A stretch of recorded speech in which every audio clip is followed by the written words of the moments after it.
นะโมตัสสะภะคะวะโตอะระหะโตสัมมาสัมพุทธัสสะนะทังกับทางพระอานิสงส์ปริวารทั้งปวงนี้เป็นของไม่ว่าเผื่อคุณประจำศีลพร้อมด้วยญาติพี่น้องผู้ประกอบไปด้วยศรัทธาอุตสาหะพร้อมเพียงกันมานำมาถวายแด่พระภิกษุสงฆ์ผู้อยู่จำพรรษาท่วนไตรมาสในอาวาสนี้ผ้ากฐินทานนี้เป็นของบริสุทธิ์ดุจจะดังเรือนลอยมาโดยณภาคาศแล้วแลญาติตกลงมาในทางกลางสงฆ์จะได้จำเพาะเจาะจงแก้พระภิกษุหูใจหูหนึ่งก็หาบ่ได้มีพระบุรมพุทธานุญาตไว้ว่าให้พระสงฆ์ทางปวงยอมอนุญาตให้แก้พระภิกษุหูหนึ่งเพื่อทำซึ่งกฐินนาถาลกิจตามพระบุรมพุทธานุญาตและมีคำภาค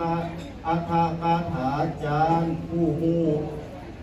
พระบุรมพุทธาธิบายสัมมนาไว้ว่าภิกขุหูใดประกอบด้วยศีลสุตาภิกขุนมีสติปัญญาสามารถหูธรรม8ประการ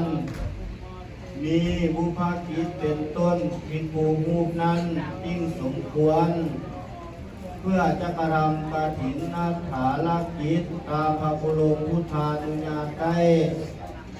บัดนี้พระสงฆ์ทางปวงจะเห็นสมควรแก้พระภิกขุรูปใดแล้วจงพร้อมกันอนุญาตให้แก้พระภิกขุรูปนั้นเถิด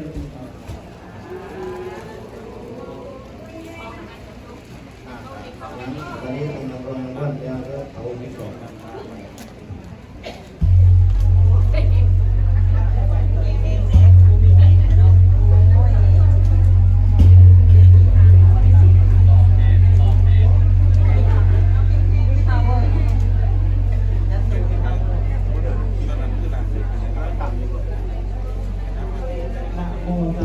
ภะคะวะโตอะระหะโตสัมมาสัมพุทธัสสะนะโมตัสสะภะคะวะโต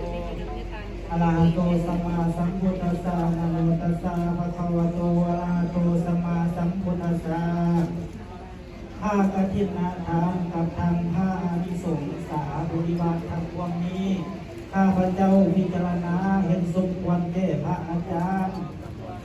อามรเทพและผู้อยู่ในวัดนี้เป็นผู้ประกอบไปด้วยศีลาสุตาภิกขุและมีสติปัญญาสลาดสามารถเพื่อจะกระทำกฐินนาทาลกิจให้ถูกต้องตามพระบุรมพุทธานุญาตได้ถ้าภิกขุรูปใดเห็นก็สมควรแล้วก็จงทักท้วงขึ้นมาณที่สมสงฆ์ถ้าเห็นว่าสมควรแล้วก็จงให้ศรัทธาสัญญาสาธุการขึ้นมาพร้อมๆกันเถิดสา